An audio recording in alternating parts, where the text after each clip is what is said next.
What's up, ladies and gentlemen, and welcome back to your Sunday content of Heroes of the Storm. Today, we have the ESL Go4Heroes Americas Cup number 14. My word, is that the handsome Shane Gucci over there? I don't know about handsome. I've been called many things in my life, Sean. Handsome is something I don't hear very often. But thank you, nonetheless. You flatter me. And it is, man. How you doing? Absolutely fantastic. I'm a little bereft of my heroes because I did go to Video Games Live in Toronto last night. Fantastic orchestra, yes. Great show, huge gaming culture. At one point, they asked us to raise our 3DSs like lighters, and we all just kind of back and forth. That was, and you know how many of us had 3DSs there? A hell of a lot because we're all nerds. But it was a good time. I'm happy to get back into the heroes. And Cup 14, we have come a long way, Mr. Shane. I know, man. Que torce. Yeah. For you U2 fans out there, that's what Bono counts to. Oh. That's an obscure reference I hope someone gets. Yeah, man, it's been 14 weeks, 3 months. That's more than 3 months. That's coming up on 4 or 5 months now, which is incredible to think that it's been going on this long, man. We've been very fortunate to be a part of it and see the progress of the teams and Heroes of the Storm as a whole. And it's I like where it's going, man. Absolutely. All right, so Cup 14, we're 3 monthlies in. This is for March. We have a whole bunch of teams, 21 teams, I believe, checked in. But we've had a few forfeits since. Either way, we're jumping into our first game, Attack and Backlash Gaming. And this, don't let this mislead you guys. Attack is a team we have seen before, Shane. Is that not right? Yes, it is a team formerly known as You Forced My Hand. You and I had the distinct honor to cast them on the, not this week's Community Cup, which unfortunately had a very low showing, but the week before that, Community Cup number 5. And they were I had no idea who they were, but they won games against teams like both of the ESV teams, Globetrotters, who is a team, a relatively new team, but full of names that have been on successful teams in both other games and in Heroes of the Storm as well. And they really impressed me. Their play style was just, it was pretty clean. It was crisp, and it seems like they were a new team, but they were playing with a team a little bit more experienced under the belt. So I'm excited to see them again. They're now known as Attack! So we'll be calling them that today. I'm excited to see them once again, see how they've improved since the last time we casted them. All right, so we're going to be jumping into the draft then, guys. Attack is up. Nope, sorry, that's a lie. Backlash is up first. They ban out the Vikings. You Forced My Hand. Must be having a pocket Vikings player there. And Attack is going to respond with the Sergeant Hammer. That will lead us into the first pick, Vala from Backlash Gaming. Definitely one of the higher-end picks here for Assassins on the NA side of things. Yes, in the Titan Arena, which was the cast that Sham2, the tournament that Sham2 put together with MLG, $2,500 tournament. Very successful, so much credit to him. Vala, when first picked, had a 100% win rate that whole entire tournament. So that's the telling to give you guys an idea of how strong of a hero and how much priority is put on her, she had a 100% win rate when picked first in that tournament.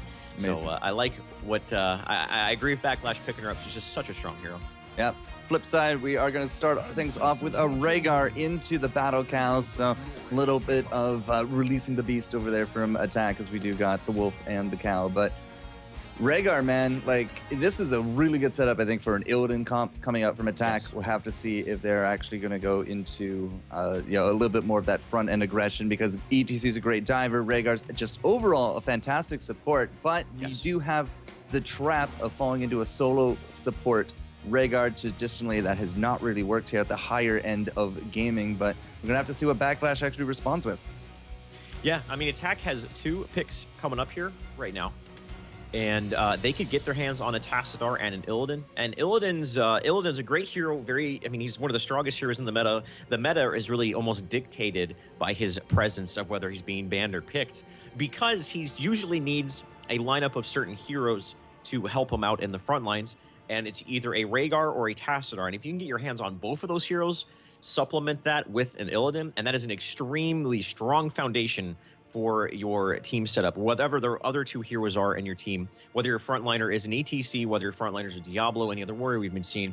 And there it is. There's the Illidan pickup, and I won't be surprised at all if we see a Tassadar here, Sean. I expected a bit more from you here, Gooch, because the flip side, Backlash has to pick first. Well, we're just going to skim right through it. It's Malfurion and the Tyrande, and now, of course, the third of the Storm Rage trio has actually been picked up for attack, just as we were looking for. But Backlash, I mean, they set themselves up nicely. They got the support and a half. The Tyrande can definitely be a bit more of a bruiser, a bit more damage-oriented. She can still put up some pretty decent numbers, but comparatively, she does need another support. You do not want to be a solo healing Tyrande. You just do not have the kit for it. But this is a scary situation for attack because they're going to have these frontliners that want to go diving, and now they have to face up against the counter engage of the Tyrande and the Hunter's Mark and Focus from Vela. Yeah.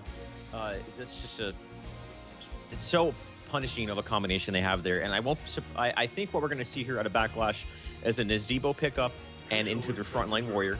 Diablo is an option as well. Excuse me, Diablo is an option for a Backlash for the frontline warrior. I think he's made such a big resurgence into the meta. I remember when everyone thought he was just trashed here, and now there are teams who think Diablo is the best warrior in the game. They actually put more priority on ATC, especially yesterday when I casted the February monthly with the handsome Zoya. We saw Diablo being picked over ETC a considerable amount of the time. And I won't be surprised if that continues to trend that way as we go on into the tournament today. And we're going to see what Backlash picks up here. So if they need a frontline warrior, and they also need another assassin damage-based specialist. They have a couple options. Jaina would be okay, though picking up a Jaina against the heavy dive of Illidan is always a slippery slope to be putting yourself on. Absolutely. Now, the follow-up for the last pick there from attack is going to be the Tassadar. So they have their double support. They got their double dive. We're going to be looking for a range damage coming up from attack. But Backlash is taking their time. They're dipping into their pool. And there is a lot of truth, you know, set them for a Nazeebo and a Diablo. They go hand in hand extremely well. You cannot stop a Lightning Breath, but the Wombo combo from an Apocalypse into a Ravenous, perhaps nothing really else to kind of, you know, complement it as well as it could here from Backlash, but a Rain of Vengeance, a Silence, the Starfall. There's a lot of, you know, really nice garnishes to that salad as it comes out. There's just, it's looking a little thin for a complete Wombo, but they do need that frontliner. Stitches is still on the table, but as you said, Diablo has been really favored this last patch. The new Shadow Charge just seems really overpowered at points, but there it is. This is the Lord of Terror for you, Shane. Well done. Yeah, they have a couple options here. I think Nazeebo is the premier pick for the last and final hero for Backlash Gaming's draft. I mean, if they wanted to go with Zagara is an option they could utilize as well. Obviously, Devouring Maw can disable the Archon and the Metamorphosis from Illidan. Can also deal with an initiation of not only Mosh Pit, but also Stage Dive. So that could be an effective tool if they choose to go down that route. Like I said, Jaina's a hero we've been seeing a lot more of. Her DPS potential is absolutely insane, but she's definitely a hero where positioning is paramount to surviving with her. And okay, so they are going to go with the Jaina. They're not going to go with the Witch Doctor, and this is going to allow attack to pick up the Nazeebo Witch Doctor, and I think that would supplement their draft phenomenally well, and it's more than likely what we're going to see here. Yeah, as you said, they do need a little bit more of a range, and they have the Illidan. Usually if it would be the other way around, like an Illidan on the opponent's side. We've been seeing a strong use case of Tychus to kind of counter that with the overkill, with the control there. Maybe not so much the Odin. We have been seeing Laser. Temple Storm actually did throw out Laser against Dignitas today. May they rest in peace. But we do need somebody ranged. And who else is left on the board? Nova, big single target, but definitely not as big as Percy as she used to be. That would also leave us into a Zagara. The Hammer's banned, but a Zagara could go well for a reset with the Maw. Can a Maw take down a lightning-breathing Diablo? I actually don't know. Things to consider. That's a good point. Well, they only got 5 seconds, and okay, so it is going to be the Zagara. Wow, Nazeebo Witch Doctor being completely neglected in the draft. The weird uncle back to the jungle, man. Yeah. Some tier 6 rifts to be going and clearing out. Oh, man. So there's the finalized draft. Taking a look at this draft, I don't know, man. I mean, the Diablo Lightning Breath, which even though when we saw Diablo, we saw Apocalypse a majority of the time. Apocalypse has its applications. Lightning Breath has its applications. But the big thing with Backlash Gaming's lineup is what I see coming out of them is the pick-off potential they have. The Tyrande-Diablo combination is sort of the new age Arthas Kerrigan, in that, obviously with Arthas Kerrigan, it was all about a Howling Blast into Impaling Blade's Primal Grasp, and usually that person was dead. The new way that's kind of being switched up to with new heroes in the new meta is the Diablo Tyrande, which is obviously the Shadow Charge into Overpower, followed up with the damage amplification with Thunder's Mark and a Lunar Flare. And it is just as effective. It is incredibly powerful.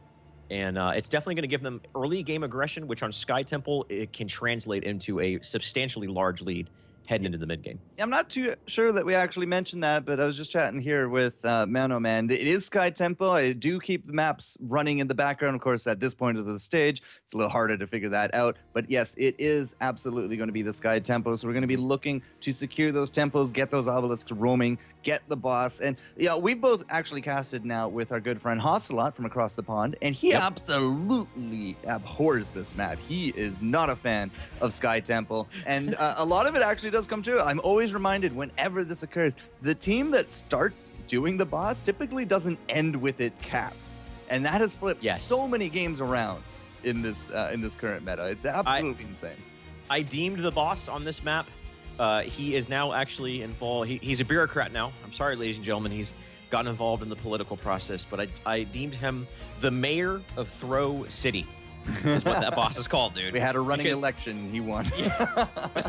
Because every single time a team goes in there, I mean, very rarely do you see, unless it's right after a team wipe or the opportunity to seize it is a very obvious one presented in front of them. There's times where maybe it's a little bit of a calculated risk. I feel like it's almost always not worth it because teams end up getting wiped there a majority of the time. I would love to see a statistic on that. Obviously, we don't have the capabilities to do so quite yet, but we're going to see if the trend continues, if the mayor is going to be, is he going to win the next election on Sky Temple and get knocked out? I don't know. We're going to see here, but I going back to the draft, I really feel like both drafts are extremely strong in their own right. Like I said, Backlash Gaming has incredible wave clear, so their push is good with the Jaina and Vala.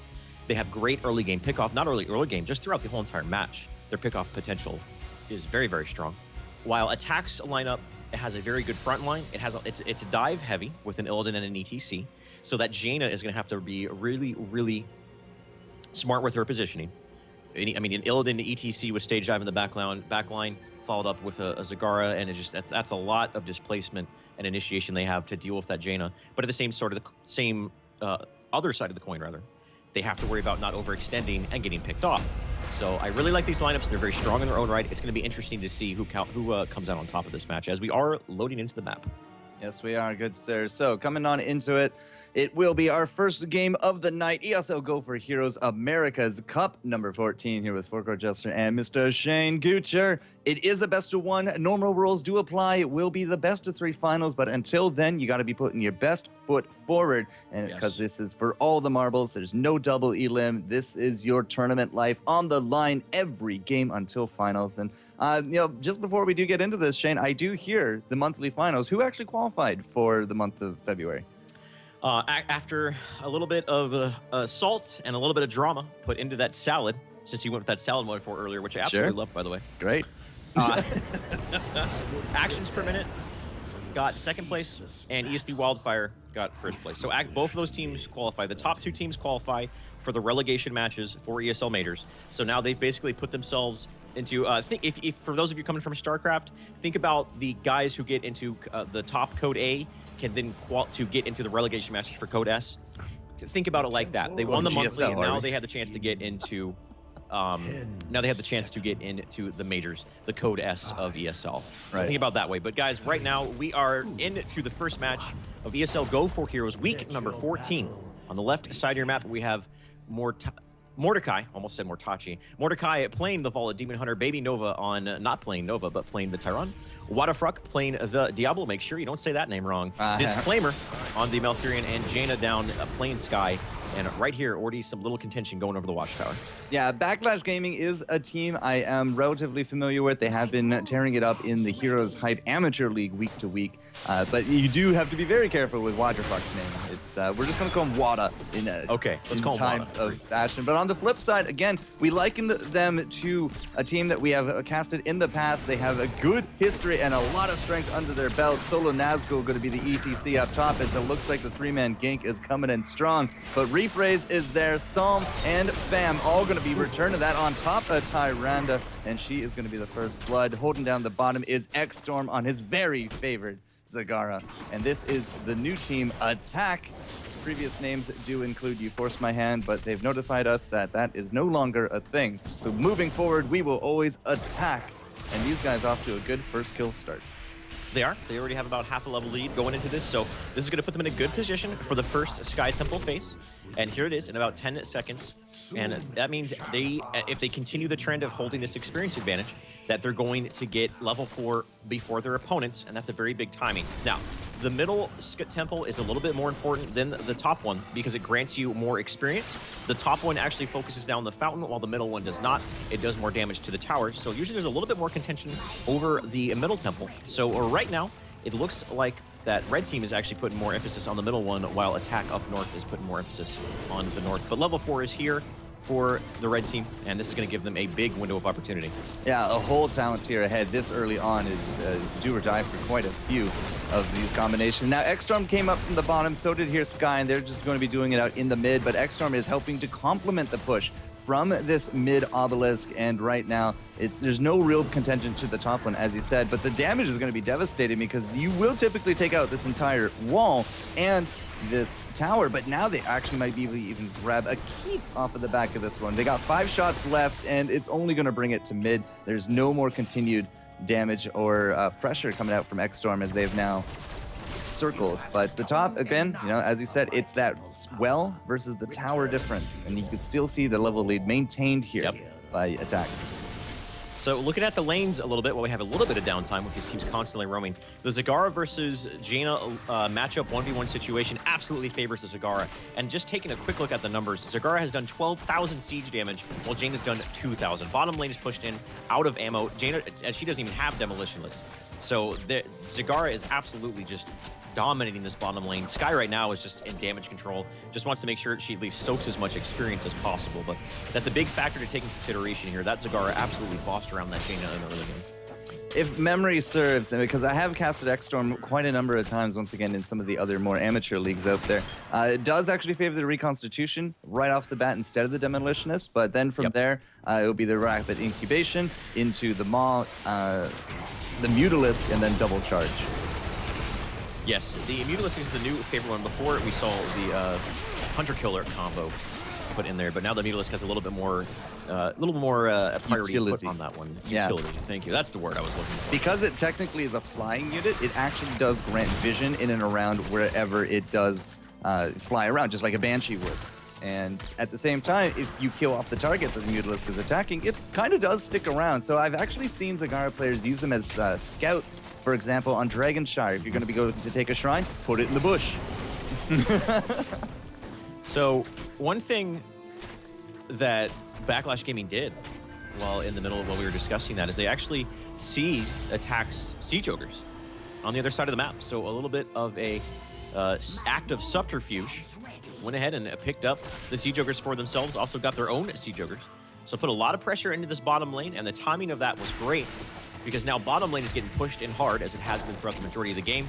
The Siege Ogres are here, and now the Temple is also spawning in bottom lane. Backlash is already in a great position to get this Temple without much contention whatsoever, continue to push on and do a huge amount of damage with this Temple. Now, we do see a lot of Backlash into the top. They are going to be nurturing out their bruisers. They know that they cannot really contest this bottom temple, but what they also don't know what's going on is that Illidan has started out this boss. Fam and X-Storm are going to be there, and this boss is going to go down in relatively short order. The Stone Bros has cleaned up bottom. We now got that Obelisk working on mid. That mule that was there from Malfurion did not last that long. They did get nerfed, of course, last patch. You still see them on Sky Temples. You don't see them anywhere else, and this is just going from bad to worse because we got heroics here from attack. They got double mercenaries into the bottom lane, including a boss, and this Obelisk is still tearing right through the rest of the forts. Yeah, bottom lane is under an extreme amount of pressure. This is going to force Backlash to have to fall back and clean this up, which will enable attack to just further to do what they've been doing, and that's to get more map pressure, push down objectives, They're cleaning up the top lane. They're going to push this top lane in. More than likely, their next objective is this top fort up in the top lane. That's exactly what they're rotating until. They still have a strong advantage going into this. And it's just, they've been playing it very well. And right now, the mid game is looking very favorable for them. Yeah, there's 1 kill in 5, almost 6 minutes here. But at the same time, it's all been about the siege.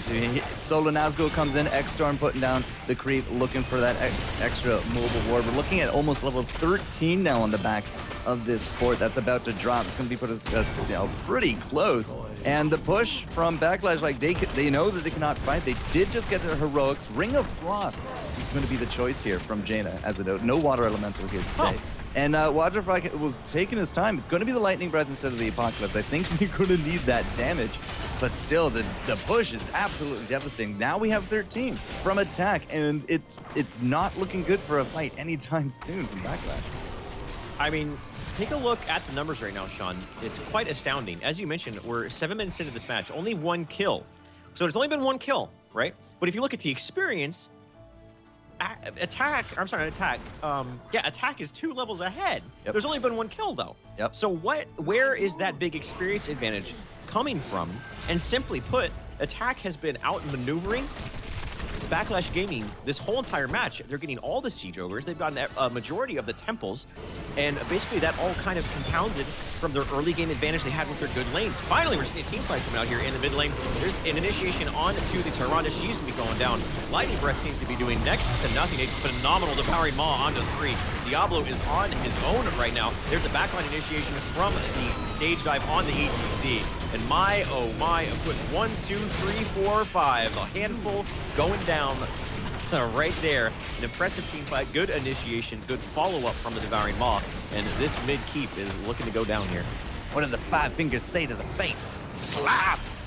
It's pretty much exactly what happened right there. The initiation is strong from Som. He got in there. The Tyrande went down almost immediately. And the stage dive after the Maw catching 3 members of Backlash in it, that was a sealed deal and a pretty bow on like right there, Shane. It was just an absolutely amazing execution, and that led him into a team wipe and a keep at 8 minutes in. This is almost on par for our fastest Sky Temple match I've ever casted. So basically, what happened there was attack. Again, it was funny how right before that team fight broke out, I said that attack have been outmaneuvering and out-positioning Backlash Gaming, which is the reason why we see such a substantial lead for them. There hasn't been a lot. That's the only team fight we've seen. Yet if you look at the level discrepancies, you think that it would be, like 16 kills to 2, but that's not the case. And that's how they won that team fight, is they basically flanked them in a very smart rotation. They flanked them, they were in the middle lane, them being Backlash team were in the middle lane. Attack went ahead, swept, coming up north, and just had a good line right onto that Tyrande. They initiated onto her very, very hard, took her down, and it was all uphill, or I'm sorry, downhill for them and uphill for them. Up here in the top temple, though, Illidan is on top of that Jaina, trying to lay down the law. Bring Sky down, she is going to go down. Devouring Maw was on 2, that's a good Devouring Maw, taking away the Mordecai, taking away the damage from the Vala. Diablo's going to go down. He did get another 100 or 60 souls, I'm sorry, because he has the talent. So he had, I'm sorry, no, he doesn't have the talent. So he had 100 souls there. He's going to be back in just a moment. But once again, man, just better positioning, better coordination, and attack. It seems like they're on cruise control right now. Now, there was a lot of doubt in my mind about the Jaina pickup at the end of it, because I was just actually having a Twitter conversation just before, like, when should you actually pick up Jaina? And I had to really think about it. And one of the bigger points that we usually see with Jaina is that you pair him up with either Tyrande or Stitches, somebody that can enable some kind of early on CC, but at the same time, you can't really pick her into heavy engage comps, and that is exactly what we have with the Illidan, with the ETC. Even got a fight dog in there, that level 13 Feral Lunge. This Jaina is absolutely eyes. The Tyrande, unfortunately, is just not going to be faring any better because they don't have built-in escape mechanisms. We have a little bit of a heal come out from Tyrande, but that's not going to be enough against that kind of dive. And we don't really have the peel necessary here from Backlash. And so far, they've just been getting walked all over here by attack. Diablo's zone control is pretty substandard. He does have the shadow charge, he has the overpower, but after that, I mean, he's big, he can body block. Someone like an ETC, someone like a Murden, he has phenomenal zone control. Right here, the Rhaegar is going to initiate on rephrase. Having to use that Ancestor Fearling really early on in the fight, so it's not going to be available for the Illidan. But the Illidan is not taking any damage whatsoever. The Diablo Lightning Breath was used, but looks like a little bit of a miscommunication because Lightning Breath went down and there was absolutely no follow-up from it whatsoever. No damage being done. There is the Ring of Frost. It was dodged by rephrase. A good backline initiation from Nazgul on the ETC. Sky is going to be going down. Archon is up. And just continuing the story. Attack is looking strong, and they might be looking to end the game here. Absolutely. I mean, it's just been fight after fight after fight. It's 13-0 at the 11-minute mark here, Mr. Shengucher, and that is a very dead-looking core. It looks like your first victors of the day on stream here for the ESL Go4Heroes Americas Cup. Number 14 will be attacked, and they are going to be moving on here to the next round. Congratulations to them. So Attack got a no-hitter, but not quite the perfect game. They're no one died on their team, hence why I call it a no-hitter. But they did lose their fort top lane, so it's not going to be the perfect game. Close, but no cigar nonetheless. So a very good performance coming out of them. They utilized their draft very well. I feel like the Jaina pickup was exploited very well by them. Illidan he's known for dive. You can't get away from an Illidan. Jaina's weakness, her Achilles heel, is any hero that has good diving that can initiate in a consistent manner like Illidan can. And that Jaina did next to nothing. Her damage at the end of that match was about 4,500. That's 12 minutes. About like 1,000 or 2,000 less than the enemy's ETC. So that Jaina really didn't do much, wasn't very productive. Even in the early game when she was in that solo lane position versus Zagara, she got bossed out of the lane through Zagara. Just so many things, nothing really lined up for that Jaina pickup. I felt like maybe picking a different hero there would have been a little bit more effective. Right. But nonetheless, hats off to Attack. They won that game, and they well-deserved for them. Yeah, absolutely fantastic stuff, and they are off to a good start here in the bracket. Speaking of, I'm going to take a quick refresh here. As I said, we had a whole bunch of teams right off the bat. I believe 18 teams overall did check in, and now we're going to be looking into the quarterfinals. The round of 32, not so populated, but the 16s are almost basically cleared, which means into the quarters that we're going to be going. Will it be Happy Fairy Dragons, Globetrotters, Attack, or Cloud9 Vortex? We're going to figure out who is going to be ready to go for the stream. And when we return, we will have the first quarters ready to go here on the FourCourtJester stream. So don't go anywhere, because Shengucher and I are definitely here for the long haul. And we'll see you guys in a few.